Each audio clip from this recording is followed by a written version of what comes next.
Thank y'all for being with us here today. I want to start out by letting everybody in Texas know that we know how much you have suffered over the past few days, and we know the enormous challenges that you've been dealing with because of lack of access to power for the past couple of days.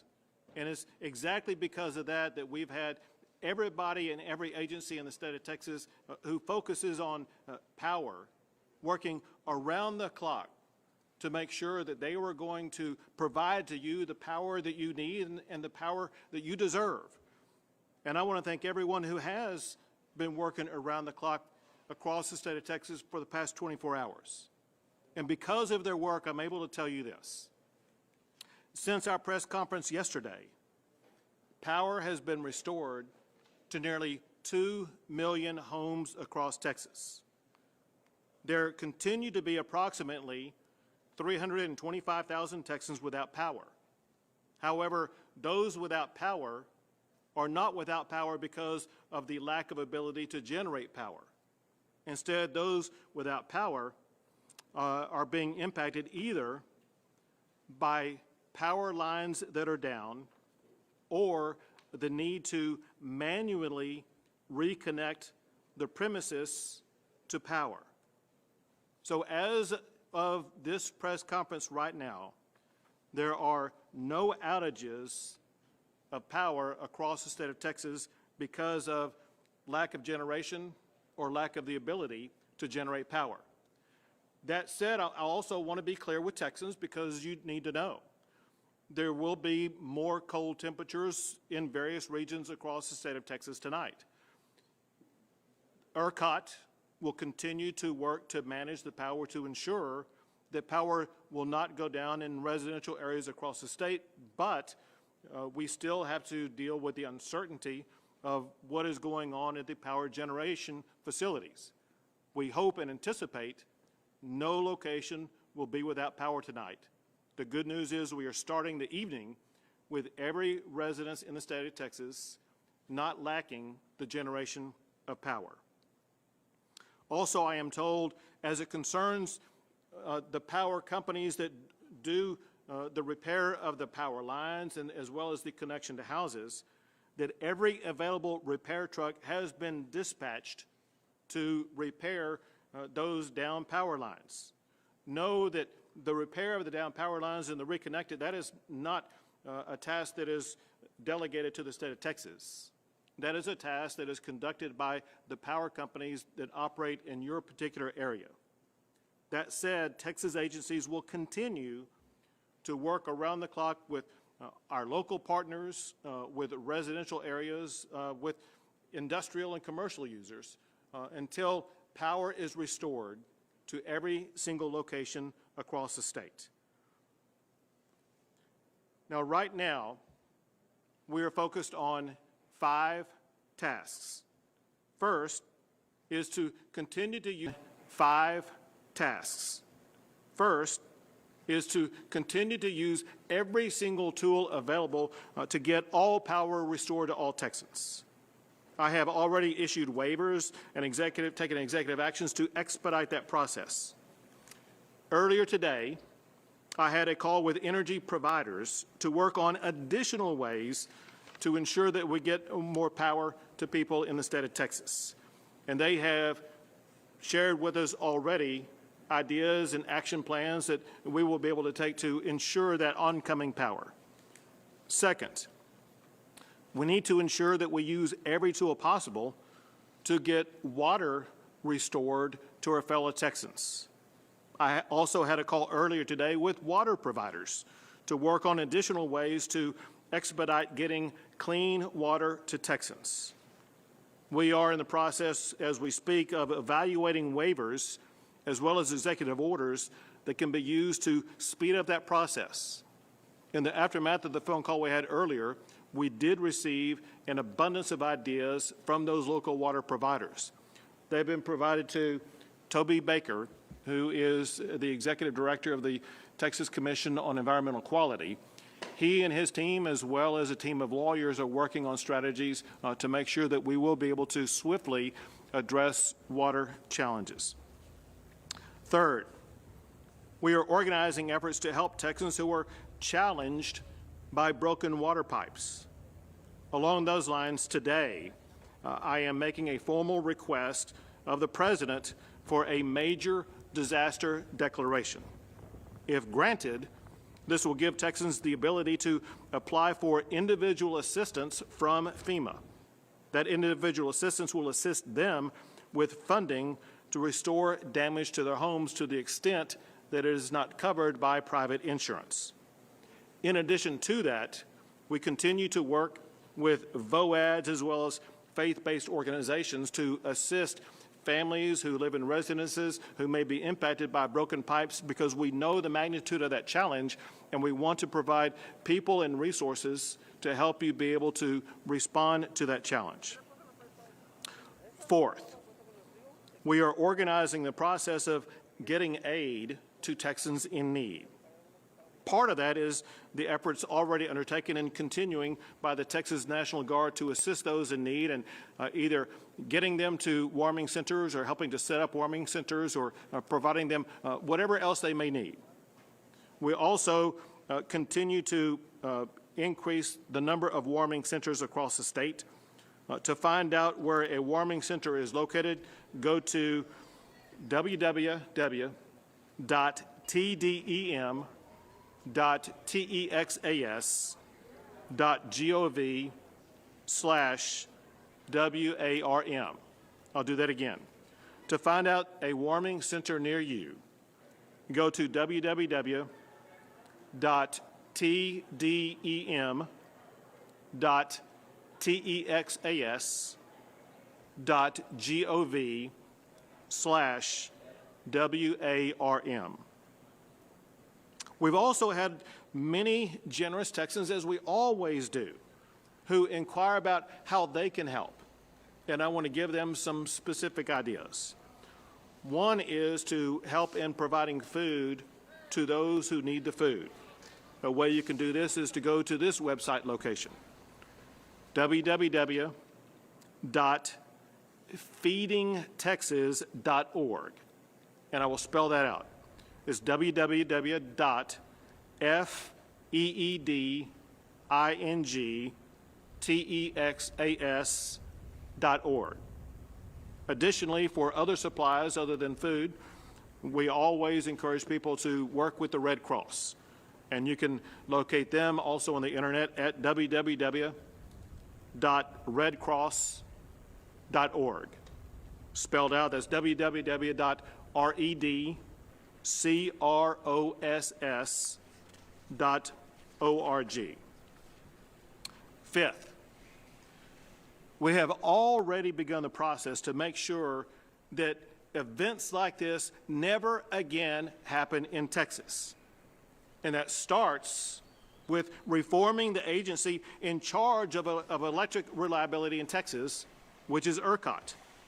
What happened this week to our fellow Texans is absolutely unacceptable and can never be replicated again. And it's especially unacceptable when you realize what ERCOT told the state of Texas. They said 5 days before the winter storm hit, the ERCOT CEO assured ERCOT, and I quote, "We're ready for the cold temperatures coming our way." He said that ERCOT had issued a notice to power plants to ensure that they were winterized properly. And ERCOT's annual winter assessment, which is designed to ensure that the state is prepared, assured the public that there would be enough power to meet peak demand this winter. ERCOT failed on each of these measures that they said they had undertaken. Texans deserve answers about why these shortfalls occurred and how they're going to be corrected, and Texans will get those answers. And that's exactly why I have issued an executive order that added emergency items to the legislative session, asking the legislature to investigate what happened at ERCOT that led up to and during the course of the response to this winter storm. But there's more than that that must be done to prevent Texas from going without power again. So today, I'm adding more emergency items to the legislative session. First, I'm asking the legislature to mandate the winterization of generators and the power system. Second, I'm calling for the funding needed to ensure that this winterization and modernization occurs. Now, I've already been in multiple discussions with both Lieutenant Governor Dan Patrick as well as Speaker Dave Phelan and with the chairs of the relevant committees that will be in charge of these efforts. That includes Senator Hancock and Representatives Goldman and Patty. The last thing I'll say is this. Everyone knows how challenging the past few days have been for our fellow Texans. I want everyone to know that all of us in the state of Texas believe it is completely unacceptable that you had to endure 1 minute of the challenge that you faced. All of us agree on the necessity of action, not just the action taken to restore your power, but the action to ensure that you never have to endure anything like this ever again. That's why, for one, with each passing hour, we will continue to ensure that your power will be restored and that your water challenges will be resolved. Now, we know because of the storm that will continue to sweep across parts of Texas tonight that we are not yet out of this, but we're closer to this challenge being behind us. We will not stop until normalcy is restored to your lives. Until that moment comes, though, I ask all Texans to continue your efforts to take the proper precautions that are needed to stay safe and to stay warm. At this time, I will pass it to Chief Nimkid, the Chief of the Texas Division of Emergency Management. Thank you, Governor. Yesterday, we went through a long list of resources that are available, and I'm here to tell you that the road conditions are improving and will continue to improve as we watch this weather go out of the state. Additional personnel are on the streets from all of the agencies that have been represented yesterday. I want to talk quickly about water. You've heard that power has come back up. We want to keep pushing power. But water we classify in 3 different groupings. We have emergency drinking water, we have industrial or institutional water, and agriculture water. Emergency drinking water, we're working with our local partners, our private sector partners, and FEMA to push additional water to every county in the state of Texas right now. A big challenge will be the industrial water. Most of the time when we have a hurricane or a tornado that goes through and takes out water to a hospital or water to a city or community, there are other hospitals or cities or communities that can bring us additional resources. The place we are right now with almost every single water institution impacted, not only from the frozen lines in our homes, but the frozen lines in the streets that are running institutional water, water will continue to be a challenge. To meet that challenge, we're working with our federal partners and our partners from other states. I've talked to people from California and Florida today, and a lot of the states in between, to offering assistance that will be coming this way. We need to continue to conserve water. We need to be careful with the use of water, and together we'll get through the water challenges. We are asking for additional generators. We have generators that are from our state agencies that are going out in the field, and we have generators from the federal generator package. We will continue to work that, but I need to tell you, putting a generator on a church or a nursing home or a hospital that doesn't already have one and is not built for one is not as simple as going to Lowe's or Home Depot and plugging in an extension cord and getting power. So we will continue to work with those facilities that did not prepare ahead of this storm to have the transfer switches installed, to have the right connections and the right cables in place. We will continue to work with them to bring those online. We're also bringing in meals ready to eat. So we will be distributing meals ready to eat with water in cooperation with our cities and counties across the state. We're up to over 331 warming centers. The map is behind me here on the screen. Behind y'all on the screen. Again, the governor mentioned the website, tdem.texas.gov/warm. We will continue to bring on additional warming centers, working very closely with our federal partners here at both of the tables to make sure that the major disaster declaration will be met. Remember, that is by law, fiscal thresholds that have to be met. There's a number of homes that have to demonstrate damage. It's been hard to demonstrate that damage. We can presume it at this point. We will continue to push that. We're in constant communication with our federal partners for the major disaster declaration. And I want to thank all of our VOADs, our volunteer organizations that are active in disaster, whose homes and businesses have also been impacted by this, but are still out serving fellow Texans. If you get a chance and have the ability to volunteer, please work with one of our existing structures to volunteer.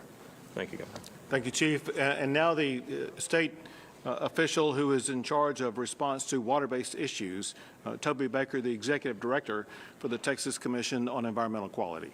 Thank you, Governor. A quick update. So out of approximately 7,000 public drinking water systems across the state of Texas, due to lack of power, frozen or broken pipes, or high demand, 797 of those water systems are reporting some sort of issue. Currently, about 725 are under a boil water notice, and that affects about 13 million Texans. Water systems are operated and maintained by local entities, so we are systematically reaching out across the state to identify systems that are experiencing problems. Many have already reported to us, but we are working hand in hand with local water systems to find ways to bring them back online as quickly as possible. This includes engineering solutions and regulatory solutions like the Governor alluded to earlier. So that includes local governments, private entities, and utility districts. If you have a question or a problem with your water, you need to contact your local water provider because they are the ones working on that system. That would be found on your utility bill, or you can find it online. It's very important. So for example, if you live in the city of Austin, you need to be contacting the city of Austin to work on your water issues. We are currently reaching out to a number of laboratories across the state to make sure that they are ready for the sampling that will be needed to lift those boil water notices. We are also partnering with the EPA and bringing in mobile labs from out of state to assist. Thank you, Governor. Thank you. We'll take a few questions. Hey, Governor, you raised $153 million in the last 7 races that you won, of which $30 million came from oil and gas. How can we trust you, therefore, as you seem to be defaulting to oil and gas? One of the individual aspects is found within the energy. How can we trust you, therefore, to say that you in the future will allow for more energy coming from, say, green energy, which your spokesman said was responsible for this outage? How can we trust you to actually deliver on future energy and not have this happen again? I received even more from residential property owners and people who live in the residences that I've been working around the clock to help. That's your answer? That's it? Next question, Wes. Governor, with the supply chain of getting, food and other items to places, some of the big stores, there have been lines for out the door, and now that people are getting some of their power back, we'll be looking to restock those refrigerators that have undoubtedly gone bad. What does the process look like to ensure that that supply chain gets reestablished? So I'll answer this in part, and then I'll have Chief Kidd answer in part. So the question is about all the people who are either in line to get food or need to access food. And there are multiple answers to this. We know from our conversations with private food providers, such as grocery stores, for example, that their stocks were running down, and we know about what they're working on as we speak to replenish those stocks. One thing that will aid in replenishing those stocks is the fact that the roads are more passable. And we know that over the next 24 hours, that grocery stores as well as restaurants, we saw a lot of people lined up for fast food restaurants, for example. They will have more food available to them. Second, there are others who need access to food. And we are working with local as well as some state-based agencies to make sure that we will be providing that food. That goes also hand in hand with my reference to that organization that some Texans want to help out with, and that is people can support this effort by going to www.feedingtexas.org. Let me have Chief Kidd add additional information. Yep. And Wes, thank you for that question. I think it is important that we share the information Myself, my team, the governor's office and his team have been on the phone most of the morning with grocery providers across the state talking to them. You know, let's talk about things we can't control, the weather. Talk about things we can control, our communication and how we communicate with our partners. That's why it's important that we know their distribution points. We're working with TxDOT behind us in order to get those roads cleared. We're working with the utility providers in order to get their stores back up. We want residences first and then quickly come into the industrial so that we can provide those services.